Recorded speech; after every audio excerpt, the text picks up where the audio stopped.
오늘 본문의 이야기를 강도사님이 소설처럼 좀 각색했어요, 짧게. 그래서 이것을 잠시 읽어주겠습니다. 한번 들어보세요. 한 여인이 있었다. 그 여인은 사마리아의 수가라는 작은 마을에서 살던 사람이다.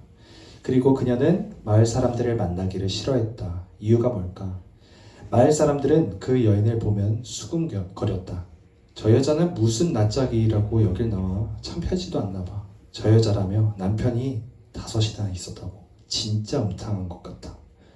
마을 사람들의 말처럼 그 여인에게는 5명의 남편이 있었고 지금은 다 없고 그냥 동거하는 남자친구가 있었다. 지금까지 여러 명의 남자를 만났고 그들과 함께 살면서 자신의 존재 목적을 확인하려고 했지만 번번이 실패했다. 하지만 남자에게 의존하는 마음은 더욱더 심각해져만 갈 뿐이었다. 그 여인은 그 마을에 발붙이기도 힘들 정도로 평판이 안 좋아졌다. 그래서 매일같이 물을 기르러 우물을 가려고 해도 사람이 전혀 없는 시간을 택했다. 사마리아의 정오에는 떼약볕이 내리는데 그 기세가 어마어마하다. 살인적인 더위와 뜨거운 햇빛으로 사람들의 정신을 혼미하게 하고 열병에 걸리게까지 할 만큼 위험하다. 그런데 그 여인은 매일같이 정오 시간에 물을 기르러 가야 한다. 사람을 만나지 않으려면 말이다. 오늘도 여인은 날이 가장 뜨거운 정오에 물을 기르러 집을 나섰다. 주변을 살펴보니 역시 이 시간에는 사람이 없다. 죽을 것만큼 덥고 지치지만 사람들을 만나는 것보다는 낫다고 여긴다. 그래서 길을 나서서 마을에 있는 우물로 향했다. 그 우물의 이름은 야곱의 우물로서 옛 선조 야곱이 사용했던 우물이라고 한다. 그곳에 도착할 즈음 여인은 한 사람이 우물 곁에 앉아 있는 것을 발견했다. 이 시간에 웬 사람이 있지? 남자네. 뭐지? 복장을 보니 유대인이잖아. 여기까지가 강도사님이 성경을 기반으로 각색한 내용이에요. 그래서 이제 한번 본문 말씀을 들어가 봤으면 좋겠습니다. 지금 각색했지만 전혀 왜곡하지 않고 추가하거나 더하거나 빼지 않았어요. 이 내용에 있어서 이것을 생각하면서 배경을 생각하면서 우리 3절을 한번 보면은 예수님이 유대를 떠나서 갈릴리로 가세요. 근데 여기 지도를 보면은 지금 유대를 떠나 갈릴리로 가신다 그랬죠? 유대가 보면은 여기예요, 여기. 안 나오네. 유대 여기예요. 예루살렘에서 출발하는 겁니다. 그래서 예루살렘에서 유대 지역에서 갈릴리까지는 이렇게 갈 수 있어요. 갈릴리는 지금 여기인데 갈릴리로 쭉 이렇게 직진할 수 있죠. 하지만 유대인들의 이 경로를 웬만해서는 정말로 비상 상황이 아니면은 이용하지 않으려고 했어요. 이유가 뭘까요? 잠시 그 비하인드 스토리를 알아볼게요. 시간을 조금 더 거슬러 올라가 다윗과 솔로몬이 통치하던 통일 이스라엘 왕국 시대로 가볼게요. 솔로몬이 통치하고 난 후에 솔로몬 죽게 됩니다. 그리고 그 아들 르호보암이라는 왕이 될 때 마치 우리나라가 남과 북으로 지금 갈라져 있는 것처럼 두 나라가 된 것처럼 이 이스라엘도 남과 북으로 찢어지게 돼요. 그래서 남쪽은 그 이름이 남유다라고 했고요. 북쪽은 북이스라엘이라고 불렸습니다. 거기서 북이스라엘의 수도의 이름이 뭔지 아는 사람? 북이스라엘 수도 4글자입니다. 오늘 본문에도 있어요. 오늘 본문에 있습니다. 사자로 시작하는 건데 사마리아. 이 북이스라엘 수도의 이름이 사마리아였어요. 그래서 사람들은 북이스라엘 왕국 부를 때 사마리아라고도 했고요. 북이스라엘 사람들을 말할 때도 사마리아 사람이라 이렇게 말을 하기도 했어요. 마치 유다에 있는 사람을 예루살렘 시온이라고 하거든요. 시온성. 그래서 시온 사람이라고 말하는 거랑 비슷한 느낌이죠. 그래서 사마리아 사람, 사마리아 성, 사마리아 사람, 사마리아 나라를 지칭할 때는 사람을 지칭할 때 사마리아라고 불렀어요. 그런데 북이스라엘이 당시 최강국이었던 아시리아 제국, 전에 말했죠. 그 요나서에서 나왔던 그 아시리아 제국의 침략을 받아서 결국 멸망하게 됩니다. 근데 이 아수르 제국의 왕이 너무 흉폭해요. 그래서 이 북이스라엘에 있는 이 사마리아 사람들을 다 아주 먼 곳으로 이주를 시킵니다. 전혀 한 번도 가보지 못한 그 땅으로 이주를 시키고 또 나머지 그 땅에 있는 사람들을 북이스라엘로 수합을 하는 거예요. 서로 이렇게 바꾸는 겁니다. 그러다 보니까 원래 있었던 어떤 기반, 지지 세력 뭐 이런 기반들이 완전히 무너지게 되고 거기서 다시 새롭게 정착을 해야 되다 보니까 그 일에 바쁘게 되는 거죠. 그래서 반란을 일으키거나 이런 것들을 잠잠하게 하기 위해서 이런 방법을 썼어요. 그러다 보니까 이 이스라엘 사람들은 정체성에 완전히 혼미하게 되겠죠. 대부분의 사람들이 저 먼 곳으로 이주하게 되었고 남아있던 사람들은 정착되어 온 이방인들과 외국인들과 뒤섞이면서 살게 됐어요. 그러다 보니까 결국 인종이 뒤섞이는 거죠. 뭐 그냥 인종만 뒤섞이는 게 아니고 뭐라 그러죠? 이제 결혼을 그렇게 하게 돼서 혼혈이 되고 그리고 종교까지도 뒤죽박죽 섞이는 거예요. 그래서 인종도 섞이고 종교도 섞이고 그래서 하나님을 경외하고 예배하는 사람들을 찾아보기 힘들 정도의 땅이 되어버렸어요. 이 사마리아 땅이. 남쪽의 유대인들은 이렇게 혼잡하게 섞여버린 북이스라엘 사람들, 즉 사마리아 사람들을 이방인들과 피가 섞이고 종교가 섞인 잡종 취급을 했어요. 사람 취급을 하지 않았어요. 개보다 못한 취급을 했습니다. 그래서 거의 똥이 무서워서 피하냐, 더러워서 피하지 이런 식으로 해가지고 하나님을 섬기는 신앙을 저버렸다는 이유로 이렇게 유대인들은 갈릴리를 이렇게 직진으로 가는 게 아니라 더러워서 피하지 하면서 이런 식으로 피해갑니다. 이렇게 요단강을 지나서 우회하는 식으로 갈릴리를 갔어요. 갈릴리는 유다랑 같이 접경 지역이고 유대 사람들이 많이 살고 있었기 때문이에요. 그래서 이런 식으로 하는데 예수님은 어떻게 가셨나? 이것을 한번 보겠습니다. 예수님은 요렇게 갑니다. 요렇게 가십니다. 요렇게 직진. 예수님은 유대인들이 이용하는 루트가 아니라 사마리아를 뚫고 들어가는 루트를 이용하셨어요. 그러다가 도착하신 곳이 바로 수가라는 마을이었어요. 먼 길을 여행하여 오셨기 때문에 우물 곁에 앉아서 잠시 쉬셨는데 그 시간이 바로 정오쯤이었어요. 너무 덥고 지치다 보니까 잠시 쉬어가자 얘들아. 제자들에게 잠시 동네에 가서 먹을 것을 사오렴 하고 예수님 잠시 쉬어 계셨어요. 그리고 예수님이 앉아 계시던 우물 쪽에서 경계하던 눈으로 쭈뼛쭈뼛 다가오는 사람이 한 명이 있었어요. 그 사람이 바로 아까 소설처럼 소개했던 그 사마리아 여인입니다. 여인이 우물가에 도착하자 예수님은 대뜸 이렇게 말씀하십니다. 물을 좀 주시오. 여인은 깜짝 놀라죠. 왜냐하면 유대인은 원래 사마리아인을 잡종 취급하고 개보다 못한 취급을 하고 거의 똥 취급을 했기 때문에 상종을 하지 않았다고 지금 본문에서도 나오고 있어요. 유대인은 원래 사마리아인과 상종하지 않았어요. 그러니까 이 여자는 이 사람 뭐지? 이렇게 생각했어요. 그래서 이렇게 물어봅니다. 당신은 유대인으로서 어찌하여 사마리아 여인인 나에게 물을 달라고 하십니까? 예수님은 대답하십니다. 당신이 만일 하나님의 선물이 무엇인지 알았더라면 그리고 당신에게 물을 좀 달라 하는 사람이 누구인 줄 알았더라면 오히려 당신이 그 사람에게 물을 구하였을 것이고 그가 생수를 당신에게 주었을 것이요. 이렇게 말하는 거죠. 뭔가 알쏭달쏭한 말이에요. 여인도 그렇게 생각했던 것 같아요. 그래서 이렇게 말합니다. 행생을 보아하니 우물물을 퍼다 나를 그릇도 없어 보이시는데 어떻게 당신이 그 생수를 얻어서 저한테 줄 수 있겠습니까?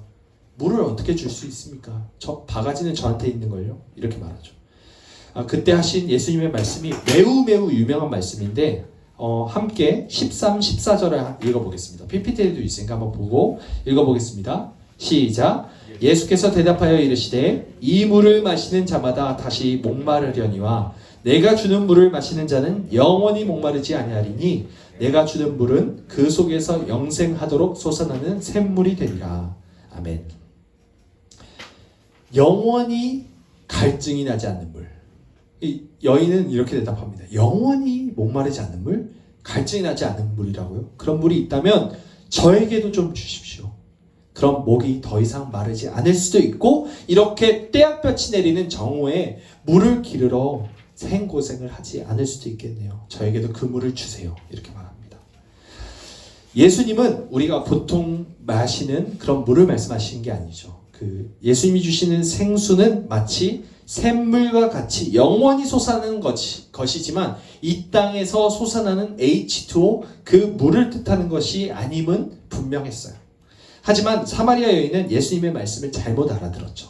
지금 당장 자신에게 매일 정오마다 물을 길러오는 것이 너무 힘들었기 때문에 그냥 목마르지 않는 것이 더 급했던 것 같아요. 사람은 이처럼 누구나 하나님의 말씀을 오해하고 자신의 상황이나 문제에 연결시켜서 그렇게 해석하는 경향이 있습니다. 듣고 싶은 말만 듣는다고 하잖아요. 어려운 말로 확증 편향이라고 하는데 듣고 싶은 말만 듣고 듣기 싫은 말은 듣지 않아요. 그래서 누구나 성경에서 이렇게 말합니다. 누구나 너에게 복 주고 또 복 줄 것이다. 흔들어 넘치도록 내가 채워줄 것이다. 복을 채워주실 것이다. 내가 반드시 형통하고 이 땅에서 장수할 것이다. 이런 말씀이 나오면 은혜롭게 아멘 이렇게 합니다. 하지만 회개하라 이 독사의 자식들아, 이런 말 내 말이라고 생각하는 사람 아무도 없어요. 만일 너의 눈이 너를 범죄하게 하면 빼어버려라. 그 눈을 가지고 지옥에 가는 것보다 빼어버리는 것이 훨씬 낫다라는 말을 그거는 글쎄요, 저는 모르겠는데요, 이런 식으로 생각하죠. 만일 누가 너의 왼뺨을 치면 오른뺨도 돌려대라. 이런 말 불편해하면서 듣기 싫어하죠. 이것이 사람의 본성이라는 거예요. 듣고자 하는 만큼만 듣는 것. 사마리아 여인에게 나타나는 이 반응은 우리에게도 동일하게 있는 거예요. 예수님이 하신 말씀을 왜곡해서 내가 듣고자 했던 그 메시지로 바꿔듣는 거죠. 그렇게 엉뚱한 요청을 합니다. 저에게도 그런 목마르지 않는 물을 저에게도 주십시오. 그것을 마치 이 세상에 있는 물이라고 생각하면서 주십시오라고 엉뚱한 요청을 하는 사마리아 여인에게 예수님은 또 뜬금없는 말씀을 하십니다. 가서 당신의 남편을 데려오시오. 네? 저는 남편이 없는데요. 당신이 남편이 없다는 말은 옳소. 당신에게 남편 5이 있었고 지금 있는 사람도 당신의 남편이 아니니 그 말이 맞네요. 이렇게 말씀하십니다. 자기의 과거를 다 꿰뚫고 있는 유대인 남자의 말에 여인은 어떤 감정을 느꼈을까요? 수치심? 분노? 슬픔? 아니면 두려움? 이 사람이 나의 어디까지 알고 있는 거지? 내가 어디까지 알고 있는 거지? 내가 전에 지었던 말 못할 죄까지도 이 사람은 다 알고 있는 걸까? 혹시 그렇다면 어떡하지? 이 사람에게서 도망가고 싶어. 이런 생각이었을 것 같아요. 아무튼 여인은 여러 가지 감정과 생각을 억누르고 이렇게 대답합니다. 주님, 제가 보니 당신은 선지자시네요. 그렇다면 저희 궁금한 점을 하나 말씀드려도 될까요? 우리 조상들은 이 산에서 예배했는데 유대인의 말은 예배할 곳이 예루살렘에만 있다고 합니다. 도대체 우리는 어디서 하나님께 예배를 드려야 하는 걸까요? 이 여인이 똑똑해요. 그래서 갑자기 화제를 자신에게서 하나님께 예배하는 주제로 확 바꿔버립니다. 마치 자신의 과거를 들춰내는 이 남자의 시선을 돌리고자 하려는 시도처럼 보이는 것 같아요. 자신이 보기에는 이 사람이 분명 하나님의 선지자인 것이 맞으니까 최근 종교적인 이슈가 되고 있는 주제로 돌리면 될 거라고 생각했던 것 같아요.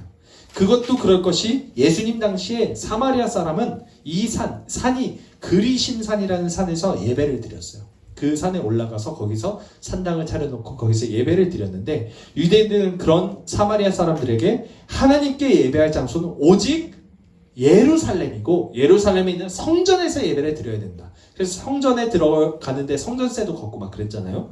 그런 것처럼 예루살렘 성전뿐이다. 예배할 곳은 성전뿐이다. 이렇게 말을 했어요. 그러면서 사마리아 사람들을 비난했고요. 이것이 두 진영 사이에 사마리아와 그 유대 사이에 큰 논쟁거리가 되었던 거예요. 여인이 이처럼 큰 논쟁거리를 예수님께 딱 던져드리는 거죠. 그때 예수님이 이렇게 대답하십니다. 우리 23, 24절 말씀 읽어보겠습니다. 시작. 아버지께 참되게 예배하는 자들은 영과 진리로 예배할 때가 오나니 곧 이때라. 아버지께서는 자기에게 이렇게 예배하는 자들을 찾으시느니라. 하나님은 영이시니 예배하는 자가 영과 진리로 예배할지니라. 아멘.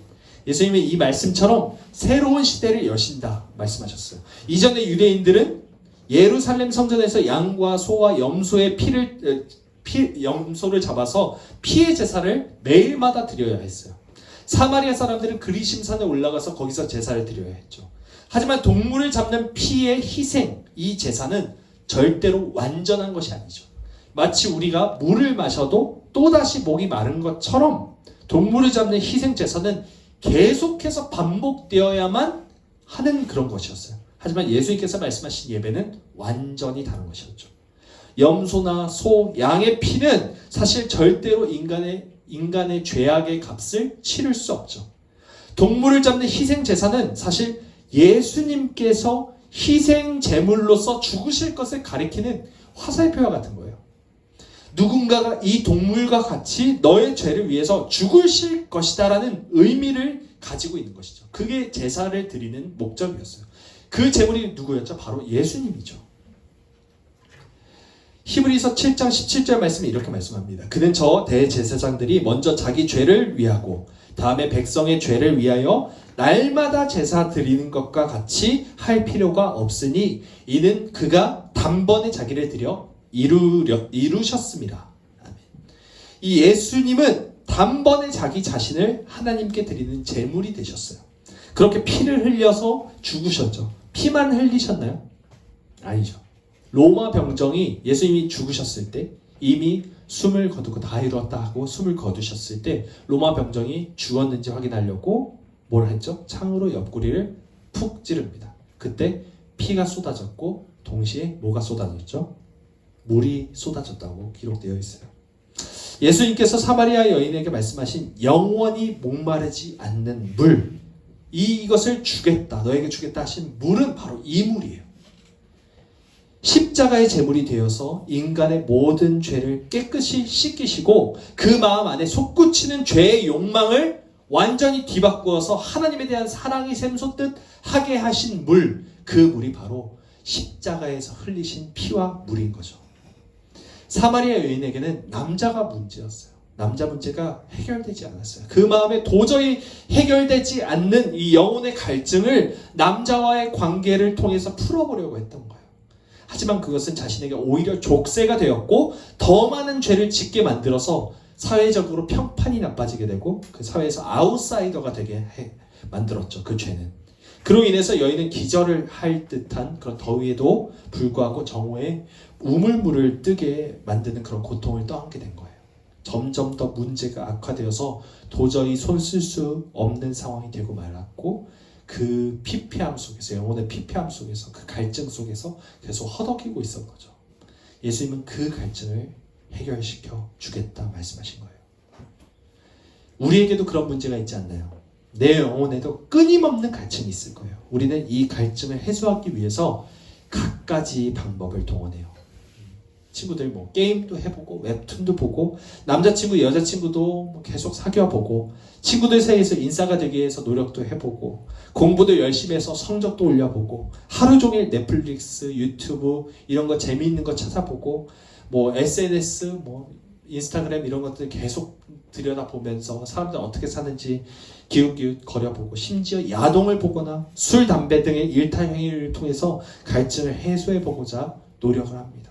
하지만 그러면 그럴수록 우리의 마음은 더욱더 피폐해지고 메말라가고 사마리아 여인이 그렇게 고통받았던 것처럼 여러 가지 죄로 인한 고통과 외로움 속에서 좌절하며 살아도 사는 것 같지 않게 살게 되는 거죠. 이러한 악순환을 끊을 수 있는 방법은 단 하나, 예수 그리스도의 십자가의 복음을 믿는 것뿐이에요. 예수님께서 나를 죽으셨다는 것을 믿는 것, 그리고 내 영혼의 갈증은 오직 예수님만이, 예수 그리스도의 십자가의 복음만이 해결해 주실 수 있다는 것을 믿는 것뿐입니다. 이제 결론을 내리고자 해요. 사랑하는 친구들, 오늘 사마리아 여인처럼 해결되지 않는 영혼의 갈증을 가지고 있지는 않습니까? 죽을 만큼 고독하고 외로운 그런 사람은 없나요? 와, 나 지금 뭐 하고 있지? 나 왜 이러고 살지? 하는 마음이 드는 사람이 있습니까? 죽고 싶다는 마음이 드는 사람이 있습니까? 나를 이해해주는 사람이 이 세상에는 한 사람도 없다고 느끼고 있는 사람은 없습니까? 밤에 혼자 방에 앉아 있다가 누워 있다가 아무것도 아닌 일에 왈칵 눈물을 쏟지는 않습니까? 이유 모를 한숨이 푹푹 나오지는 않나요? 내가 왜 살아야 하는지, 도대체 무엇 때문에 살고 있는 것인지 몰라서 마음이 꽉 막힌 듯 한 사람은 없습니까? 그렇다면 친구들에게는 예수님이 필요해요. 예수님은 말씀하세요.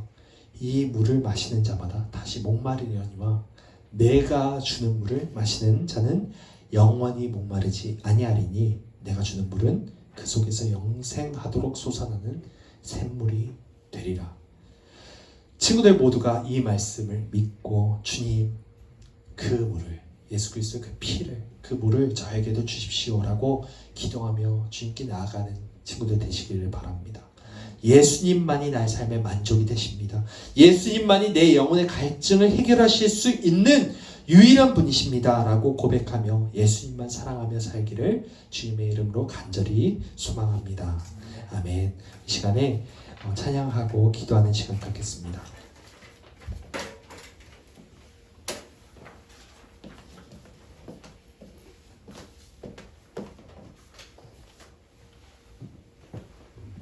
아까 불렀던 찬양인데요. 같이 이게 지금 예수님께서 하시는 말씀이에요. 나는 너에게 간다.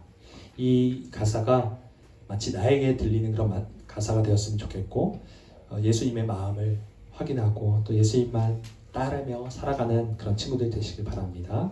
우리 함께 찬양하겠습니다.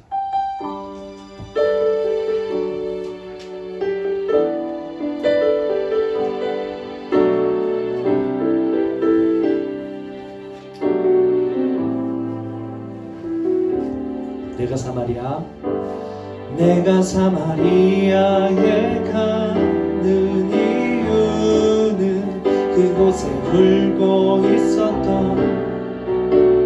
내가 있어서 햇볕이 따갑고 그늘도 없는 낮에 나는 기다렸단다. 내가 내게 아무도 찾지 않는 한낮의 우물가에 어젯밤을 다 잠든 내가 내게로 온다. 아무도 찾지 않는 한낮의 우물가에 이제껏 삶에 지친 내가 내게로 사마리아 여인에게 말을 건다. 기쁨에 차 말을 건다. 하늘 보자 내려놓고 그래 여기에 왔다고. 넌 내게 다시 이리 재촉한다. 그 물을 내게 달라 한다. 넌 이미 보았다. 그 물을 여기에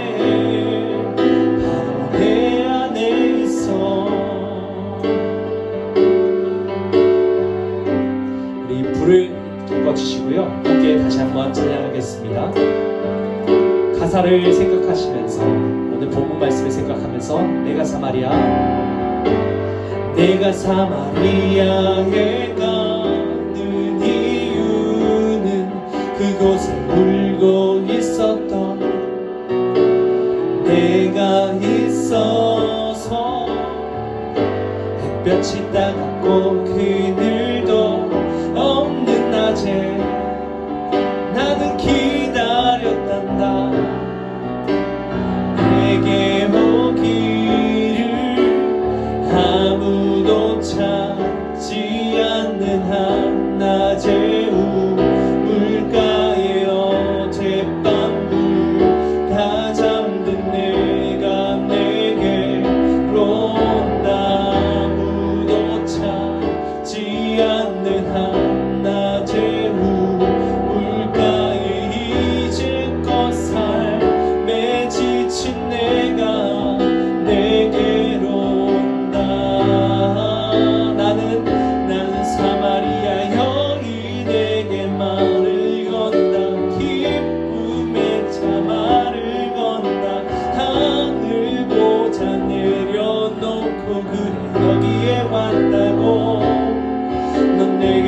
당신이 재촉한다. 그 물을 내게 달라 한다. 넌 이미 보았다. 그 물 여기에 바로 내 안에 있어. 나는 사마리아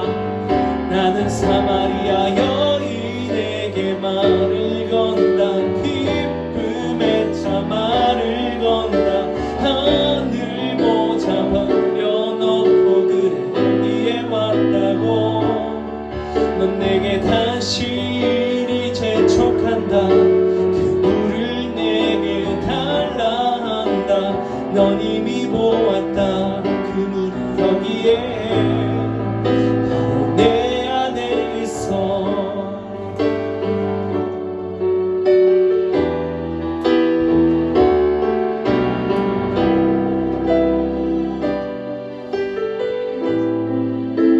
아무도 보지 않았던 내게, 아무도 오지 않았던 내게, 그 누구도 찾지 않았던 내게, 아무도 보지 않았던 내게, 아무도 보지 않았던 내게, 아무도 오지 않았던, 아무도 오지 않았던 내게, 그 누구도 찾지 않았던 내게, 내가 지금 간다. 나는 사마리아 여인에게 말을 건다. 기쁨의 차 말을 건다. 하늘 보자 내려놓고 그래 여기에 왔다고. 넌 내게 당신이 재촉한다. 그 물을 내게 달라 한다. 넌 이미 보았다. 그 물은 여기에 바로 내 안에 있어.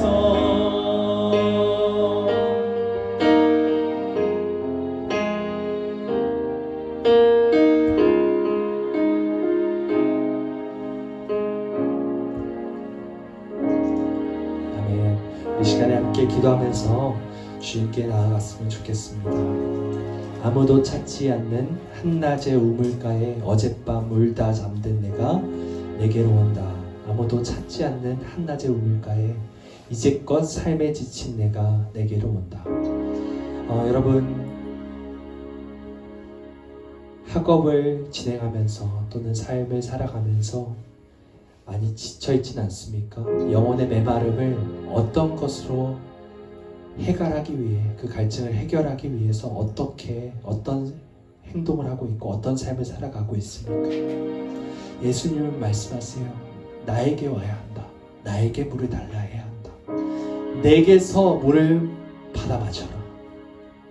근데 그 물이 아니라 다른 물을 아무리 찾고 아무리 그것을 먹으려 해도 여러분의 그 영혼의 갈증은 절대로 해결되지 않을 겁니다.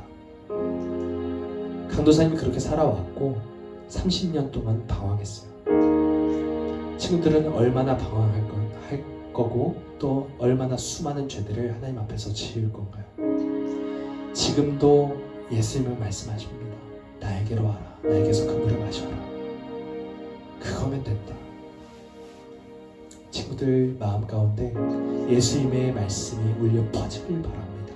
그 말씀을 통해서 그 마음에 진정한 변화를 얻고 죄에 대한 욕망이, 그 갈망이 완전히 뒤바뀌어서 하나님에 대한 사랑의 갈망으로 바뀌어지기를 원합니다.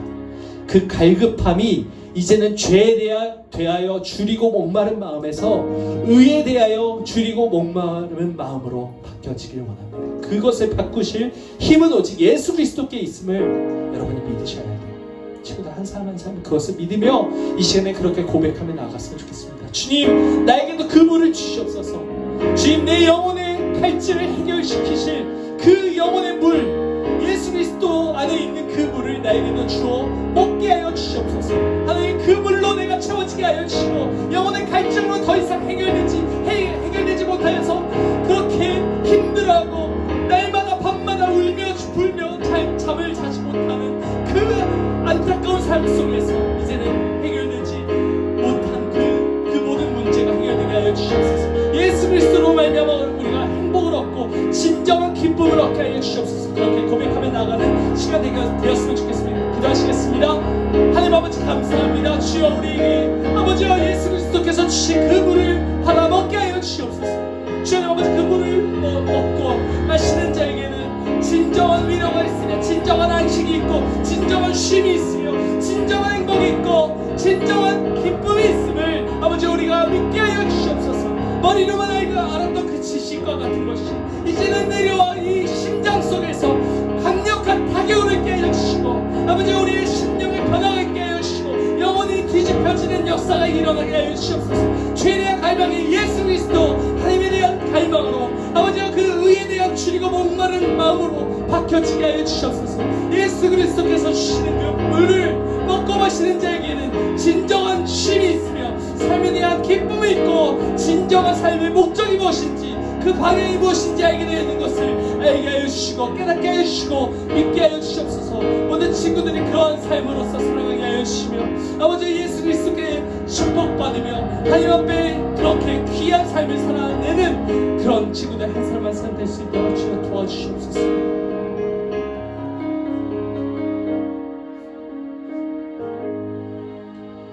사랑의 주님, 우리 친구들 한 사람 한 사람 그 삶을 주님 꿰뚫어 보고 계심을 압니다. 마치 사마리아 여인이 5명의 남편이 있었고 지금은 동거하는 남자친구가 있다는 것을 예수님께서 다 알고 계셨던 것처럼 우리의 삶 가운데 가장 은밀한 것까지 다 보고 계시는 주님, 그럼에도 불구하고 내가 너 때문에 왔다. 내가 너의 그 죄를 해결하러 왔다. 내가 그 하늘 보좌를 다 버리고 제물이 되기 위해 이 땅에 왔다. 그리고 너를 만나기 위해 왔다. 그리고 그 영혼의 갈증을, 그 목마름을, 그 눈물을 닦아주겠다. 내가 닦아주겠다. 그렇게 말씀하시는 예수님의 그 음성을 우리 친구들 한 사람 한 사람 듣게 하여 주시고 또 예수님을 믿게 하여 주시고 그 말씀대로 살아갈 수 있도록 또 그 힘을 원동력을 얻게 하여 주시옵소서. 그 마음에 진정한 회개가 일어나게 하시고 죄를 미워하는 마음이 있게 하여 주시고 예수 그리스도께서 주시는 그 생수, 샘물과 같이 솟아나는 그 생수를 우리가 먹고 마시며 하나님을 사랑하며 그리고 친구들을 이웃을 사랑하며 살아가는 우리 친구들 한 사람 한 사람 될 수 있도록 하나님 축복하여 주시옵소서. 우리에게 안식을 주시고 기쁨을 주시고 복을 주시는 예수 그리스도의 이름으로 기도합니다. 아멘.